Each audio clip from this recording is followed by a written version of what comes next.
De las múltiples enseñanzas que me llevo de Israel, hay una que sobresale por encima del resto, que este es el país que constantemente rompe paradigmas, que lo imposible lo hace posible, que es la tierra de los sueños.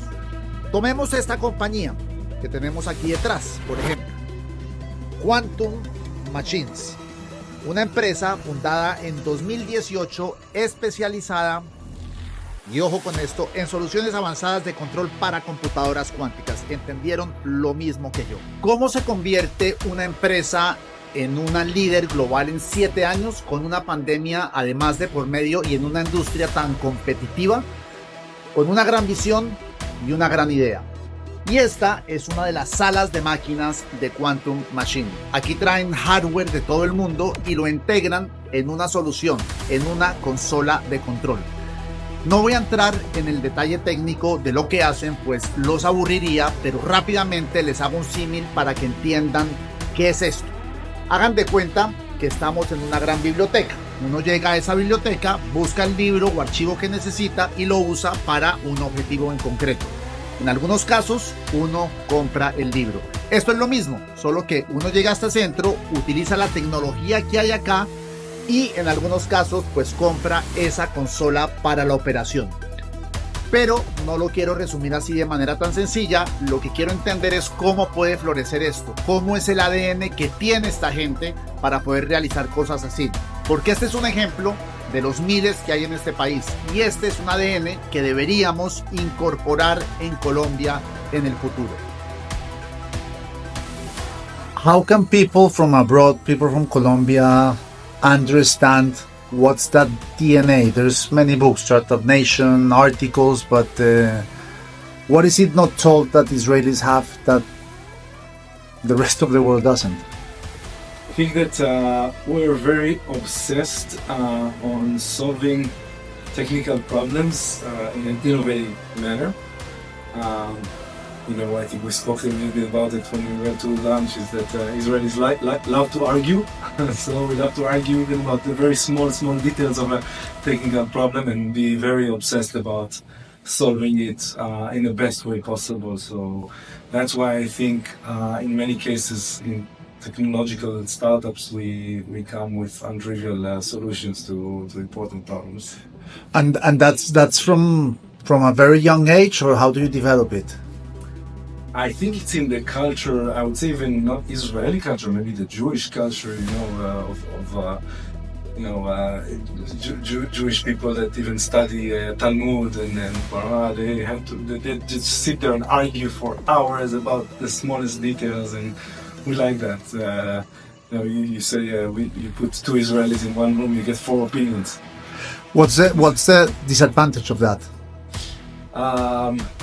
So I think that, for example, we're not that great in communicating sometimes the information. We're not amazing in marketing. American companies, I believe, are way better in marketing than Israeli tech companies. We're very obsessed about the technical solutions, and sometimes we don't really understand how to communicate that well to the market. That's something that, for sure, Israelis can improve on. The other thing that I've noticed is that many people think that, Israeli, the startup nation, these are kids that go into a business and it flourishes. But what people do not really get is that the people that go into startups, they have a lot of studies behind them. In your case, you have a master's, you have a PhD, your co-founders have PhD plus postdoctorate. I mean, this is not something that it's easy. You require education, right? Yeah, that's very true.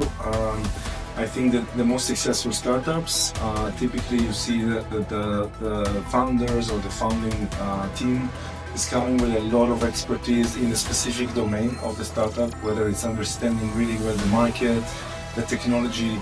For example, in Israel, you see obviously the most successful field within high-tech and within startups is cybersecurity, right? So a lot of people in Israel have cybersecurity background from a very young age, whether it's military or other And yes, that's extremely important. What would you recommend someone who wants to go, be it Israeli or Colombian or Mexican, who wants to start his own business? Like 3 key points that you would tell him. Yeah, so I would say a few things. First of all, the most important thing in startups is to find a market need. You need to look for a real problem that people are willing to pay money for the solution of this problem. We like to sometimes solve problems just for the sake of solving them, but if you want to really have a successful company, you have to, you have to sell water to someone who's on fire, right?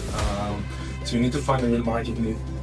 Other than that, it's better if it's very important actually that you know something about that market, that technology, that you really have a unique expertise.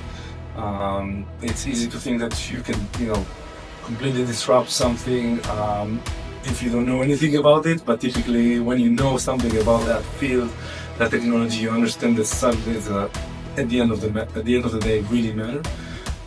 And the last thing is create a community, create your connections.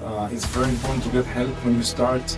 I think that's another very important aspect of why Israeli startups are successful. We have a very good community and ecosystem for startups. And again, this starts from a younger age. So when you start a company in Israel, you probably already know at least some of the people that you will bring and become a part of your founding team, right? And you know how maybe you work with them in the military, so you know exactly who they are, how to work with them. You work with them already on a professional basis, so that's a very important thing. If you know the people that you are going to work with, it's an extremely powerful thing, and if you don't, then typically, it can be one of the main reasons for failures, right? Even if you have the best idea, you know the market, etc., but you don't have the people to do it with, you may choose the wrong people.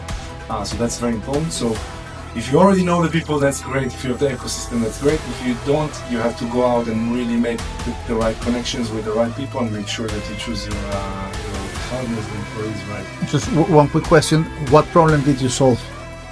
We're solving the bottleneck, some of the main bottlenecks in how to build an efficient control system for quantum computing. So there is a huge race now in the world to build large-scale quantum computers.